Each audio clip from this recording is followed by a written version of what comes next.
Hi, this is Becky, and we're back in our assignments area, and we're looking at the week 3 text list activity. So I have a bunch of instructions for you. You're seeing the video, and I have a sample screenshot. What you're going to do is, based on the discussion post you made last week where you talked about the kind of website you want to create and the pages that you want to develop, you're going to add a number of different elements and tags that are listed here. And you have a few that you can choose between. You don't have to add all of them. There's a few choices. And if you want it to look exactly like mine in the order that mine is formatted, you can follow my step-by-step instructions. Now, if you want to add all of these different tags, you just want to watch the video to find out how to use them a little bit, that's fine. You don't have to have your web page look like mine. So in order to start this out, I want you to have a sample, and this was provided with your book, and I modified it a little bit. So you can right click on this file and save link as. Might be a little different in another web browser. That's how it's working in Firefox, which I test this stuff out in. So I've already saved that to my desktop, and I've then gone and already opened it up in Notepad. Going to File, Open. So this is what the file looks like. It already has the HTML files that you worked with last week, the head area, and it has title tags, it has the body tags, then it has a lot of new stuff. So let's see what this looks like in a web browser. And in a web browser, it's displaying a heading 1, H1, which is the biggest heading that you can display on your web page, and it displays the text in bold and double spaced. And a little bit smaller is heading 2, which is bold and double spaced also. Then you can see that there's 2 paragraphs, and there's a double space between them and each other, as well as the heading, and they are not bolded. And you can see that there's a couple of things that are in italics, and that's when they're referring to, let's see, some magazines, and they also are referring to a book, and they're using the cite element. And they also have something that they've defined, and they also have something that they thought was really, they're really trying to emphasize or really point out that it was important, and it looks like they used the strong tag. So let's see if I was right. Let's see, they have, yep, they have some EM, they have a cite, okay, they have an abbreviation, that was close, and they do have another strong tag. So you're going to use some of those. If you want to, you can try out the abbreviation. And what I'm going to suggest is that you take all of this stuff out and have it around so that you can look at it. So I'm going to cut it and put it out here. You just have to remember to get rid of it later. And it's good for reference, but it's really hard to code sometimes with all this other stuff in there, and it's easy to make mistakes and forget to put a beginning or end tag in. So this is what you're used to seeing is most of this text except for the headings here. So first you have to think about what you want your title to be, and it has to be something short because it's going to have to show up in the tab in your web browser. And that's also what's going to be my heading. I'm going to work on a About Me page. And now I got to remember what I wanted my subheading to be. Oh yeah, I wanted it to be about my traveling adventures. So the H1 has a start and end tag. The H2 is a little bit smaller heading.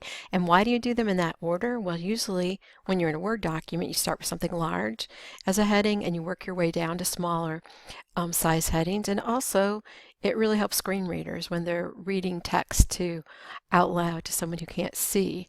It's advice that they use with special software on their computer. And so if it's all in different order, like a H2, then a H4, they're not really quite sure what order to read the items on the page. So it's another good policy. Okay, so now what we were also supposed to add was some P tags. So let's see. I've got it set up on Notepad so it automatically generates the ending P tag. Now, do you have to indent things? No. But it really helps if your elements are, so you can tell, do I have the begin and end HTML tag? Do I have the begin and end head, title? Do I have the begin and end body tag where everything is going to display on my web page? So you can either put the ending p tag after your text, like this person does in their example, or you can line them all up. I like to line them up because then I know real quickly whether I've remembered to put the right tags in. It's really easy to forget the begin or the end tag and just put one in. So I'm going to paste in another some text. So I copied in a couple of paragraphs here. Oops, see what I mean? Now when I clicked on this paragraph beginning tag, there was nothing clicked, nothing showed up in different colors. It meant I'm missing my ending p tag. It's real easy to do. So let's see if I click now. Yep, I can see the purple outline. I can see a little red colors on the start and the end tag. Okay, so now that I've got a couple of paragraphs, let's save this before I lose a lot of it. Oops, hit the wrong one. File save. And let's see what it looks like. I think I had it open over here, right? So let's refresh the page. Oh yeah, so there it has my heading, my subheading, and a couple of my paragraphs. And it still shows all that stuff right there because I haven't deleted it yet. Okay, so what I want to do is emphasize or make an important point. And so I'm going to add a strong element. And so I'm going to type it in, but since I already have some text, see what it does with that ending strong tag? And it's really hard to get rid of. So you almost have to delete it. Let's see if I can delete just one part of it. Yep, it's letting me. The problem with having automatic tags, the end tag being generated, is that. So one of the basic things that people make a mistake about is they forget the order to put their tags in. So whenever you start a tag like a P element and you have all sorts of different tags within the paragraph, you have to make sure that the very last tag is the ending P tag. So you're going to start with a P, end with a P. Even if there's a ton of different, you can see down here, they have a P tag, they start and end, but look at all these EM elements. See all those sets? But they always start and end. Somewhere you have to start, you have to end it. And this will be really important when you apply styles. It has to know when you apply a style to a paragraph, where does it start and where does it end? So a real common mistake that people make is they forget to put in the beginning strong tag or the end strong tag when they put any of these EM or cite tags in. So let's see, I'm going to just save this and show you what it looks like when it's right, and then I'll show you what happens when things go wrong. So I'm going to refresh, and there's my strong. I'm really emphasizing how I had a lot of disaster-prone cross-country trips with my family. They weren't too much into planning. So what happens if I forget to put in this end tag? If it'll even let me get rid of it. Yeah. Or let's just say I forget to put in the ending / which is a real easy thing to do. Let's see what my page looks like now. Yeah, it looks like a lot of bold stuff.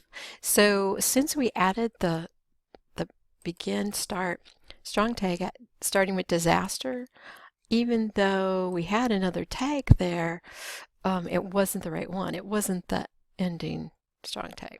So it made everything else on the whole page bold because you didn't stop it anywhere. It didn't know where to stop being strong. So it made everything strong.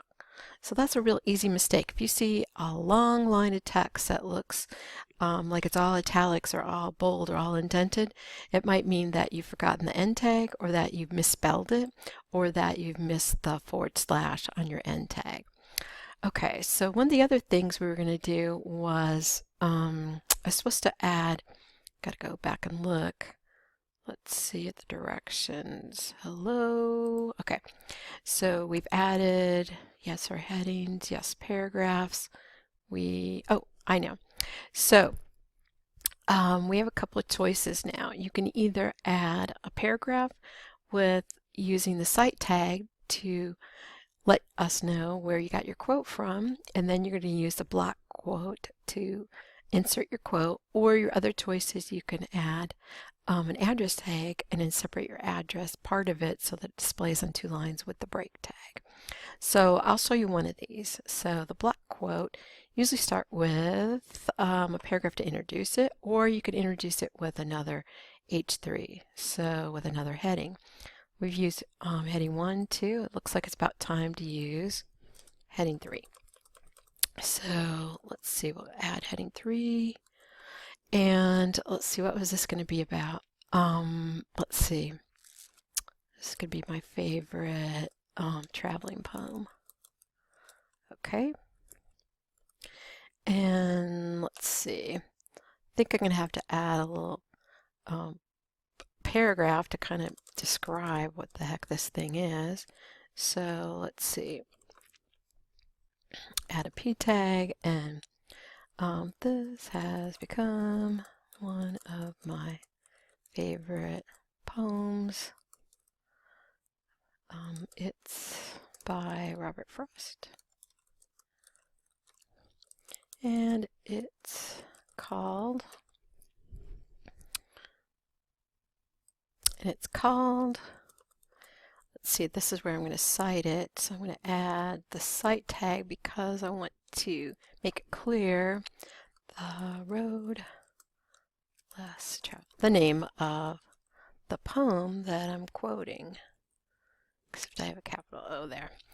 Okay, so now that I have started and ended that, let's see, I could add my block quote. Okay, so let's set the block quote, and this should make all my text be indented. Now you don't have to add paragraphs, tags around it, but you can.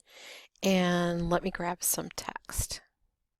Now since this is a poem, I wanted it to be single spaced instead of one long line, so I added the BR tag after every single line. And a lot of people are confused about tags that are one-sided. They don't have a beginning and an end, they're just there.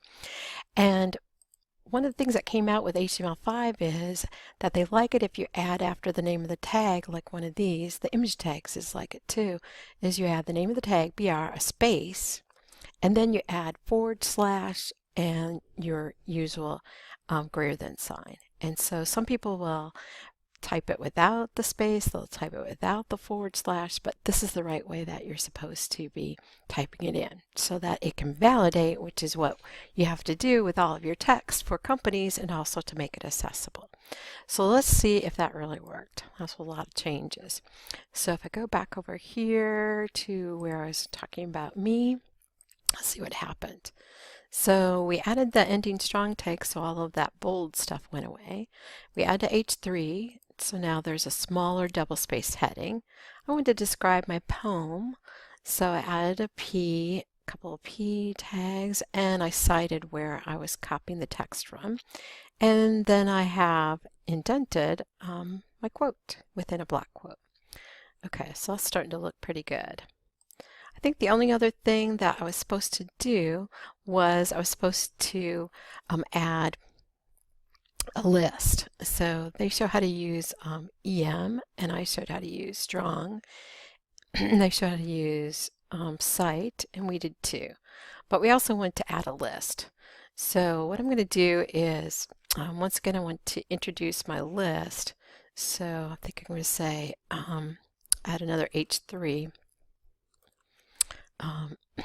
Places I've traveled between, and this is going to start with a UL tag. And so the UL is going to tell the browser what kind of list do I want to display, and that is an unordered or a bulleted list. If I use OL, it would create an ordered list and generate numbers. So you have to have that part just to start it out. Now what we want to do is add list items so that we can tell the web browser where to display the bullets. So I'm going to add, I think one of them was, went from Indianapolis, no, I went from Indiana, Indiana, you can see why I've been typing this earlier, to Minnesota. That was one of them. Minnesota. And let me copy the rest since it's going to take me. So the last thing I have to do is get rid of all this extra text. delete it, save my changes, and display the final